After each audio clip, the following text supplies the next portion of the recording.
जय श्री कृष्णा। राधे राधे। प्रिय भक्तों, आज हम बृहस्पतिवार की व्रत कथा सुनेंगे। बृहस्पतिवार व्रत कथा कुछ ऐसी है। प्राचीन समय की बात है। भारत में एक राजा राज्य करता था। वह बड़ा प्रतापी तथा दानी था। वह नित्य प्रति मंदिर में भगवान दर्शन करते जाता था। वह ब्राह्मण और गुरु की सेवा किया करता था।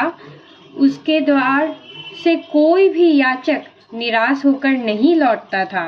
वह प्रत्येक गुरुवार को व्रत रखता एवं पूजन करता था। हर दिन गरीबों की सहायता करता था, परंतु यह सब बातें उसकी रानी को अच्छी नहीं लगती थी। वह ना व्रत करती और न किसी को एक भी पैसा दान में देती थी। वह राजा से भी ऐसा करने को मना किया करती थी। एक समय की बात है कि राजा शिकार खेलने वन को चले गए। घर पर रानी और दासी थी। उस समय गुरु बृहस्पति साधु का रूप धारण कर राजा के दरवाजे पर भिक्षा मांगने आए। साधु ने रानी से भिक्षा मांगी तो वह कहने लगी, हे साधु महाराज, मैं इस दान और पुण्य से तंग आ गई हूँ।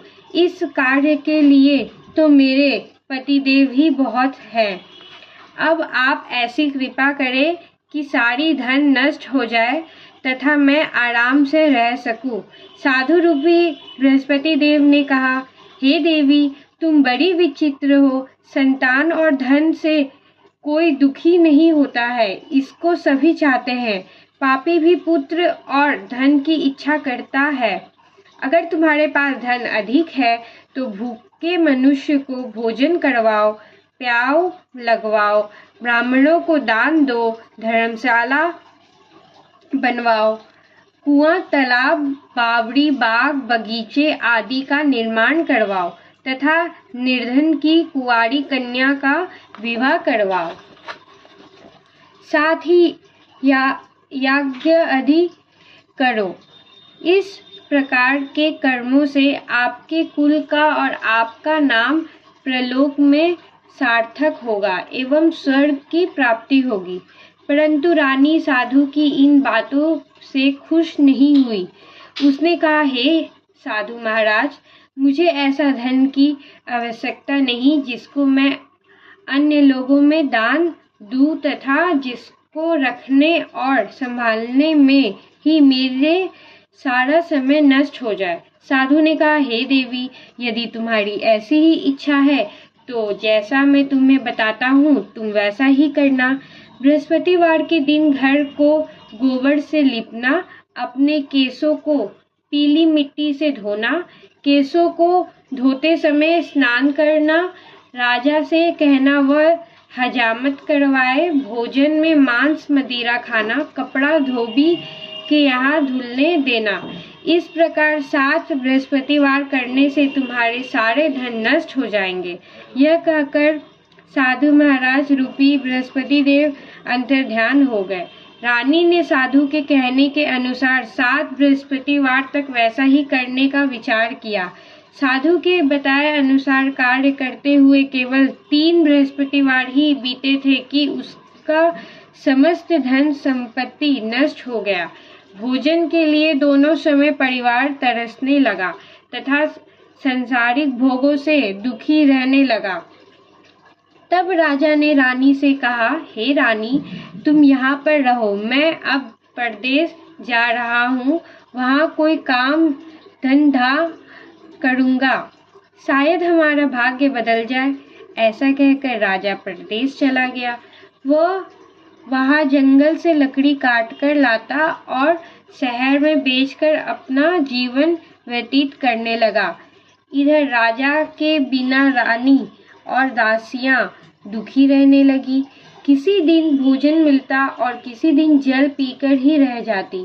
एक समय रानी और दासियों को 7 दिन बिना भोजन के व्यतीत करना पड़ा।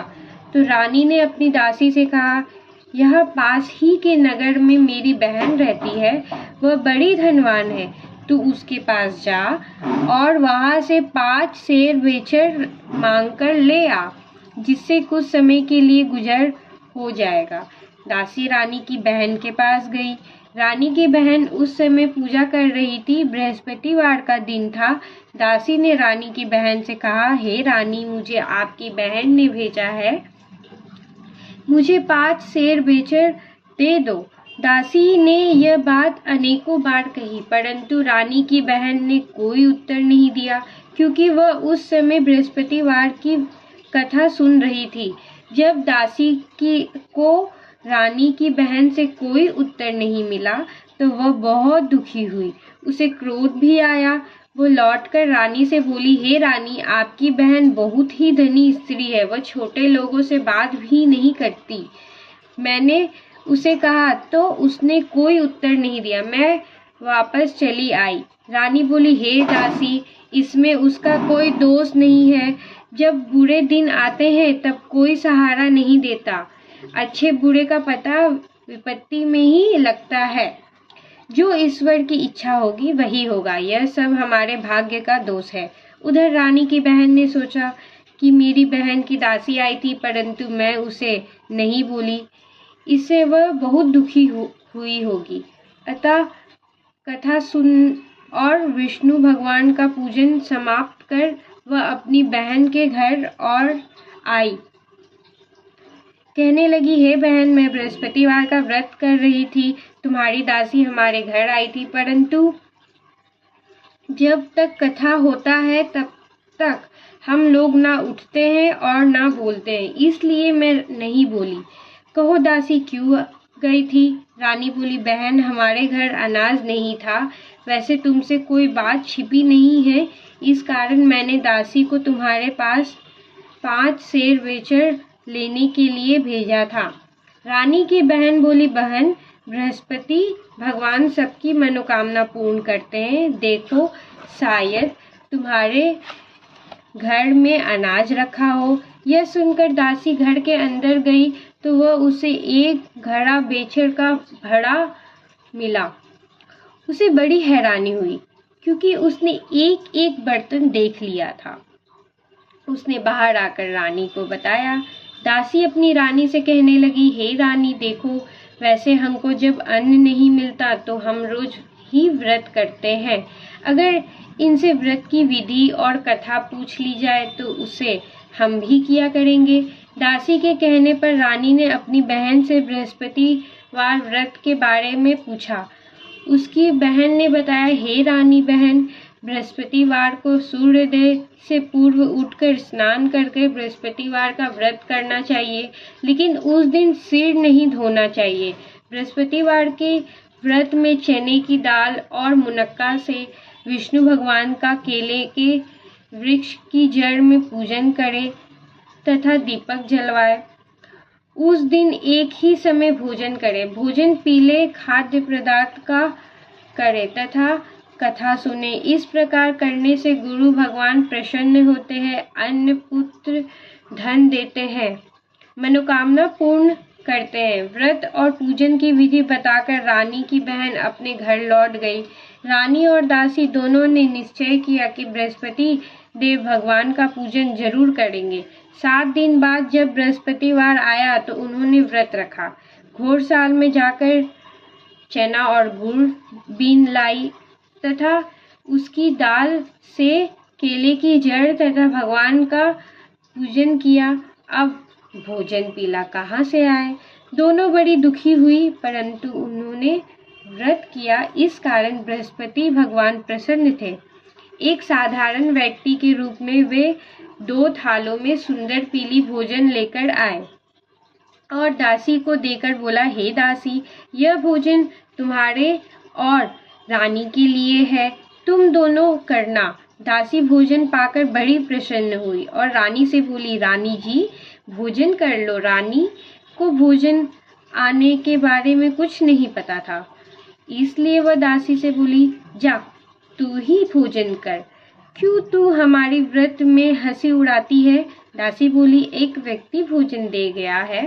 रानी कहने लगी, वह भोजन तेरे लिए ही दे गया है, तू ही भोजन कर। दासी ने कहा, वह व्यक्ति हम दोनों के लिए 2 थालों में भोजन दे गया है, इसलिए मैं और आप दोनों ही साथ साथ भोजन करेंगे। दोनों ने गुरु भगवान को नमस्कार कर भोजन प्रारंभ किया। उसके बाद से वे प्रत्येक बृहस्पतिवार को गुरु भगवान का व्रत और पूजन करने लगी। बृहस्पति भगवान की कृपा से उनके पास धन हो गया, परंतु रानी फिर पहले की तरह से आलस्य करने लगी। तब दासी बोली, देखो रानी, तुम पहले भी इसी प्रकार आलस्य करती थी। तुम्हें धन के रखने में कष्ट होता था, इस कारण सभी धन नष्ट हो गया। अब गुरु भगवान की कृपा से धन मिला है तो फिर तुम्हें आलस्य होता है। बड़ी मुसीबतों के बाद हमने यह धन पाया है, इसलिए हमें दान पुण्य करना चाहिए।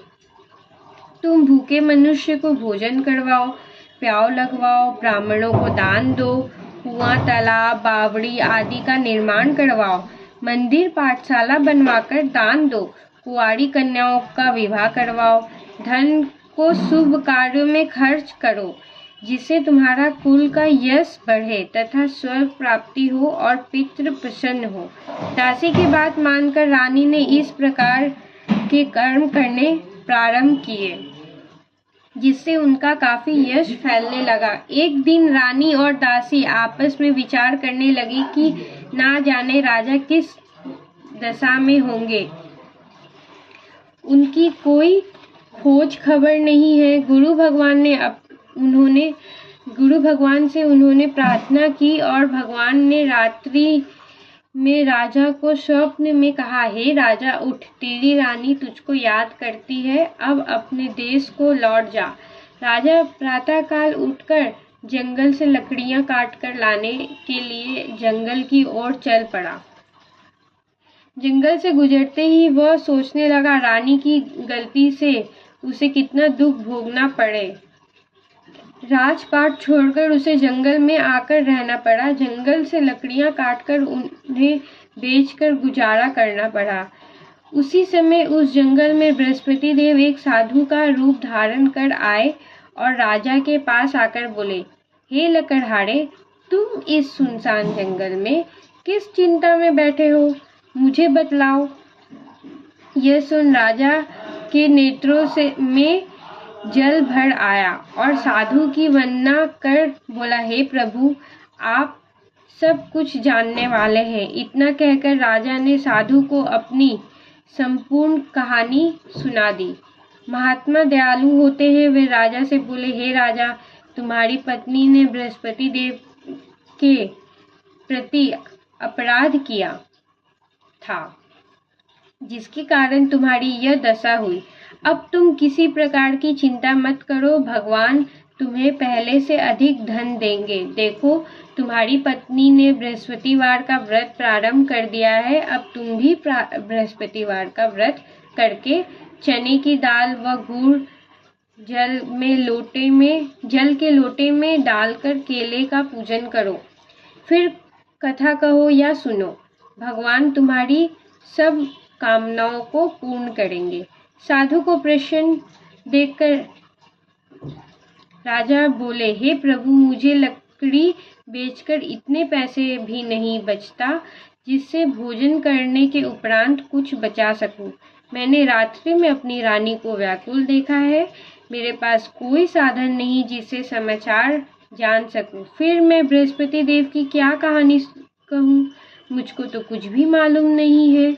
साधु ने कहा, हे राजा, तुम किसी बात की चिंता मत करो। बृहस्पतिवार के दिन तुम रोजाना की तरह लकड़ियां लेकर शहर में जाओ।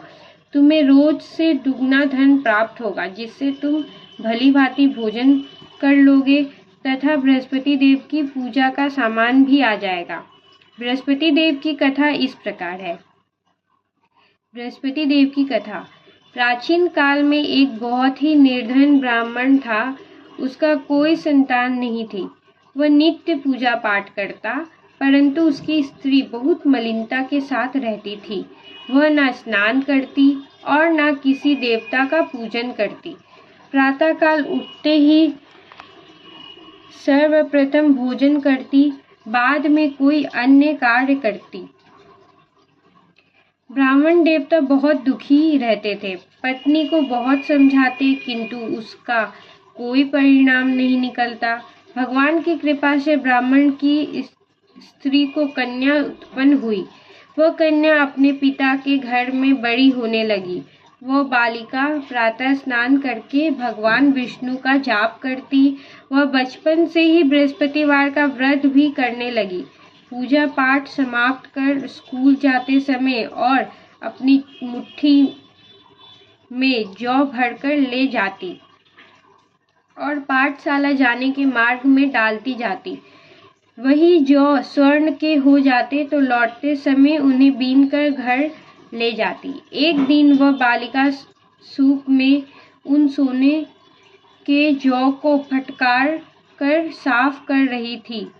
तभी उसकी माँ ने देख लिया और कहा, हे बेटी, सोने के जौ को फटकने के लिए सोने का सूप होना चाहिए। दूसरे दिन गुरुवार था। इस कन्या ने व्रत रखा और बृहस्पति देव से प्रार्थना करके कहा, हे प्रभु, यदि मैंने सच्चे मन से आपकी पूजा करी हो तो मुझे सोने का सूप दे दो।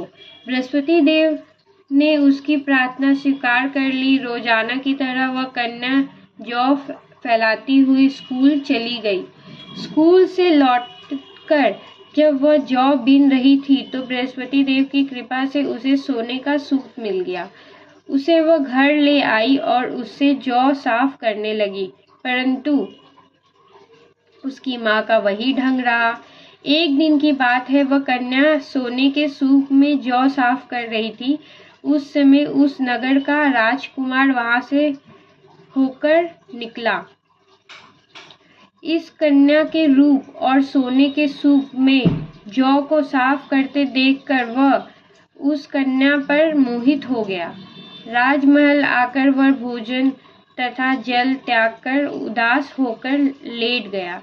राजा को जब राजकुमार द्वारा अन्न जल त्यागने का समाचार ज्ञात हुआ तो अपने मंत्रियों के साथ वह अपने पुत्र के पास गए और बोले, हे पुत्र, तुम्हारे किस बात का कष्ट है? किसी ने अपमान किया है अथवा कोई और कारण है? मुझे बताओ, मैं वही करूँगा जिससे तुम्हें प्रसन्नता हो। राजकुमार ने अपने पिता की बात सुनी तो वह बोला, मुझे आपकी कृपा से किसी बात का दुख नहीं है। किसी ने मेरा अपमान भी नहीं किया है, परंतु मैं उस लड़की के साथ विवाह करना चाहता हूँ जो सोने के सूप में जौ साफ कर रही थी। यह सुन राजा आश्चर्य में पड़ गया और बोला, हे बेटा, इस तरह की कन्या का पता तुम ही लगाओ। मैं उसके साथ तुम्हारा विवाह अवश्य ही करवा दूंगा। राजकुमार ने राजा को उस लड़की के घर का पता बतलाया। मंत्री उस लड़की के घर गए और राजा का आदेश ब्राह्मण को सुनाया। कुछ ही दिन बाद ब्राह्मण की कन्या का विवाह राजकुमार के साथ संपन्न हो गया। कन्या के घर से जाते ही उस ब्राह्मण देवता के घर में पहले की भांति गरीबी का निवास हो गया। अब भोजन के लिए भी अन्न बड़ी मुश्किल से मिलता था। एक दिन दुखी होकर ब्राह्मण अपनी पुत्री से मिलने गया। बेटी ने पिता की दुख की अवस्था को देख और अपनी माँ का समाचार पूछा। ब्राह्मण ने सभी हाल कहा।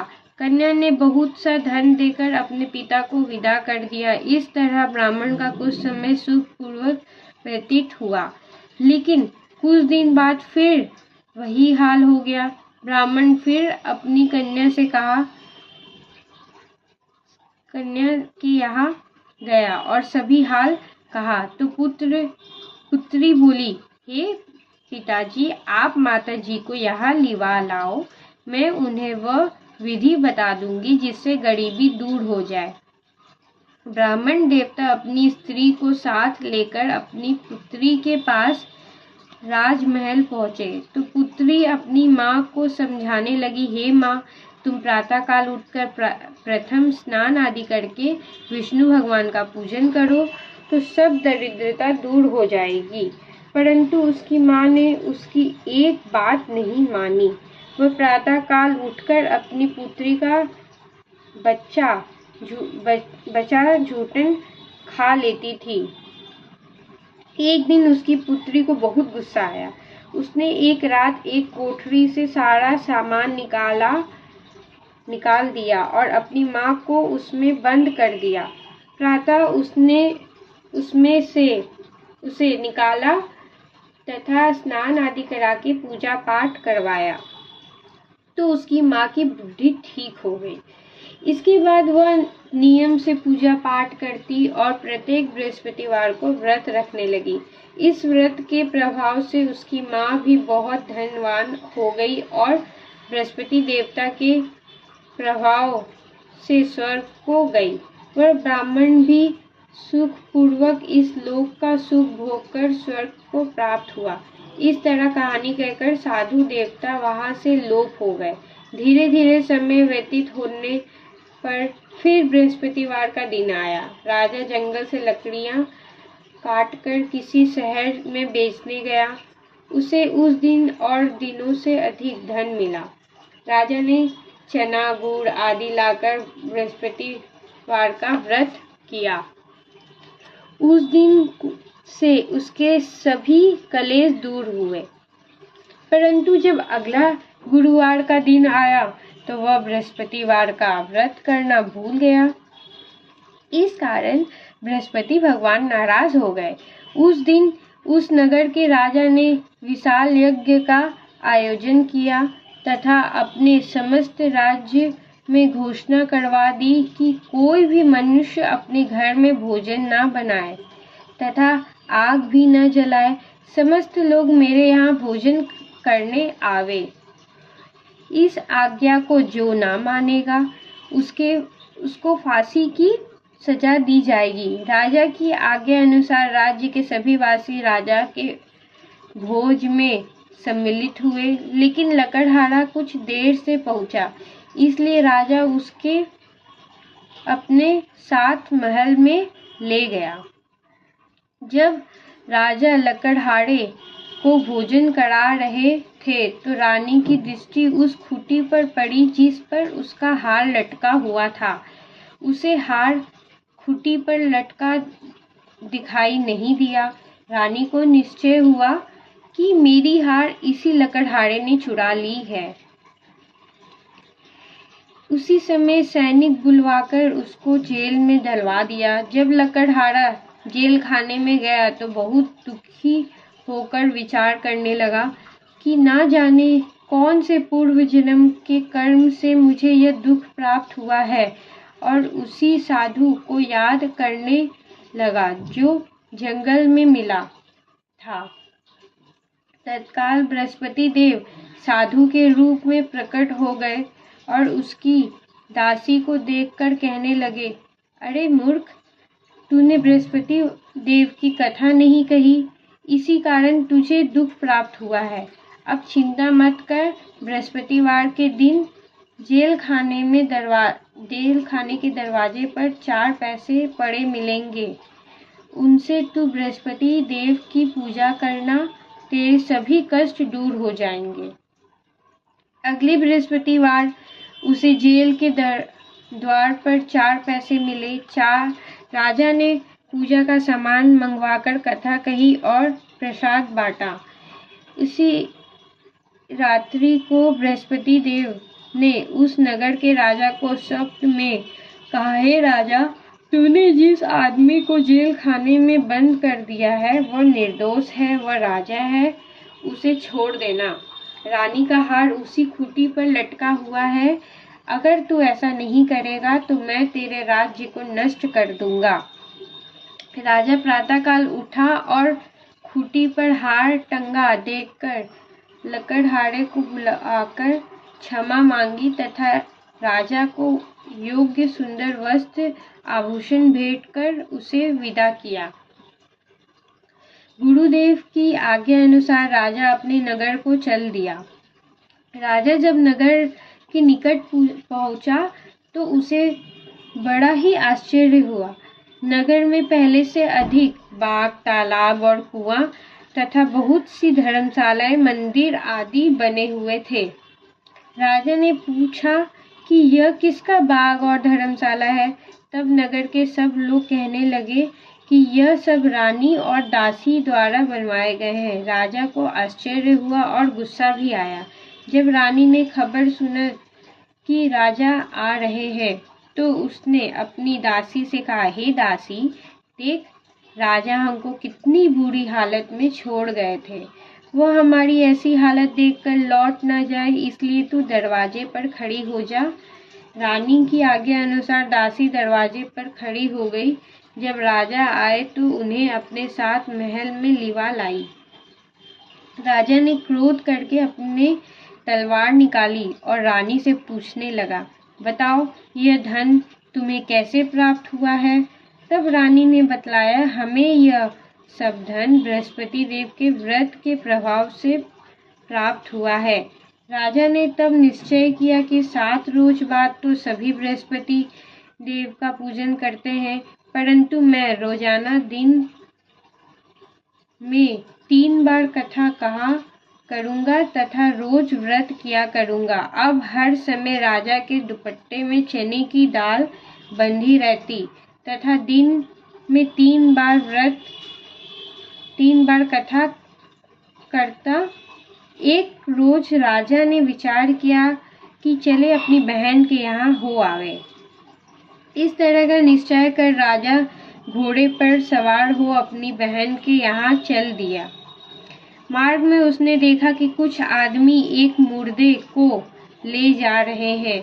उन्हें रोककर राजा ने कहा, अरे भाइयों, मेरे बृहस्पतिवार की कथा सुन लो। वे बोले, लो, हमारा तो आदमी मर गया है, इसको अपनी कथा की पड़ी है। परंतु कुछ आदमी बोले, अच्छा कहो, हम तुम्हारी कथा भी सुनेंगे। राजा ने दाल निकाली और कथा कहने शुरू कर दिया। जब कथा आधी हुई थी तो मुर्दा हिलने लगा और जब कथा समाप्त हुई तो राम राम करते हुए वह मुर्दा खड़ा हो गया। राजा आगे बढ़ा, उसे चलते चलते शाम हो गई। आगे मार्ग में उसे एक किसान खेत में हल चलाता मिला। राजा उसे बोला, अरे भाइयों, तुम मेरी बृहस्पतिवार की कथा सुन लो। किसान बोला, जब तक मैं तेरी कथा सुनूंगा तब तक 4 हरैया जोत लूंगा। जा, अपनी कथा किसी और को सुनाना। राजा आगे चलने लगा। राजा के हटते ही बैल पछाड़ खाकर गिर गया तथा किसान के पेट में बहुत जोर से दर्द होने लगा। उसी समय किसान की माँ रोटी लेकर आई। उसने जब यह देखा तो उसने पुत्र से सब हाल पूछा। बेटे ने सभी हाल बता दिया। बुढ़िया दौड़ी दौड़ी उस घोड़सवार के पास गई और उसने बोला, मैं तेरी कथा सुनूंगी, तू अपनी कथा मेरी खेत पर ही चलकर कहना। राजा ने लौटकर बुढ़िया के खेत पर जाकर कथा कही, जिसके सुनते ही बैल खड़े हो गए तथा किसान के पेट का दर्द भी बंद हो गया। राजा अपनी बहन के घर पहुंच गया। बहन ने भाई की खूब मेहमानी की। दूसरे रोज प्रातःकाल राजा जागा तो वह देखने लगा कि सब लोग भोजन कर रहे हैं। राजा ने अपनी बहन से जब पूछा कि ऐसा कोई मनुष्य है जिसने भोजन नहीं किया हो तो मेरी बृहस्पतिवार की कथा सुन ले। तो बहन बोली, हे भैया, यह देश ऐसा है कि पहले यहाँ के लोग भोजन करते हैं, बाद में अन्य काम करते हैं। अगर पड़ोस में कोई हो तो देख आती हूँ। ऐसा कहकर बहन देखने चली, परंतु ऐसा कोई भी व्यक्ति नहीं मिला जिसने भोजन ना किया हो। वह एक कुम्हार के घर गई जिसका लड़का बीमार था। उसे मालूम हुआ कि उसके यहाँ 3 दिन से किसी ने भोजन नहीं किया है। रानी ने अपने भैया को कथा सुनने के लिए कुम्हार से कहा। वह तैयार हो गया। राजा ने जाकर बृहस्पतिवार की कथा कही।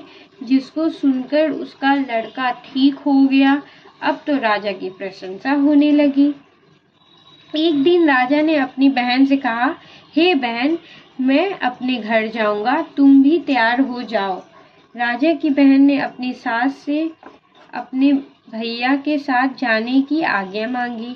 सास बोली, चली जा, परंतु अपने लड़कों को मत ले जाना, क्योंकि तेरे भैया की कोई संतान नहीं होती है। बहन ने अपने भाई से कहा, हे भैया, मैं तो चलूंगी, परंतु कोई बालक नहीं जाएगा।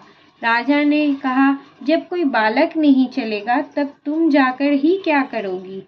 दुखी मन से राजा अपने नगर को लौट आया। राजा ने अपनी रानी से कहा, हम निसंतान हैं, इसलिए कोई हमारे घर आना पसंद नहीं करता। इतना कह के बिना भोजन आदि किए शेष सैया पर लेट गया। रानी बोली, हे प्रभु, बृहस्पति देव ने हमें सब कुछ दिया है, वे हमें संतान भी अवश्य देंगे। उसी रात बृहस्पति देव ने राजा को स्वप्न में कहा, हे राजा, उठ, सभी सोच त्याग दे, तेरी रानी गर्भवती है। राजा को यह जानकर बड़ी प्रसन्नता हुई।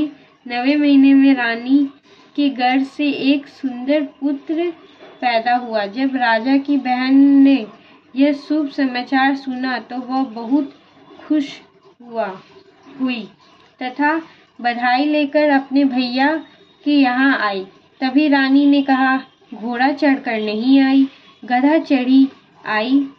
राजा की बहन बोली, भाई, मैं इस प्रकार ना कहती तो तुम्हें औलाद कैसे मिलती। बृहस्पति देव ऐसे ही हैं, जिसके मन में जो कामनाएं रहती हैं सभी को पूर्ण करते हैं।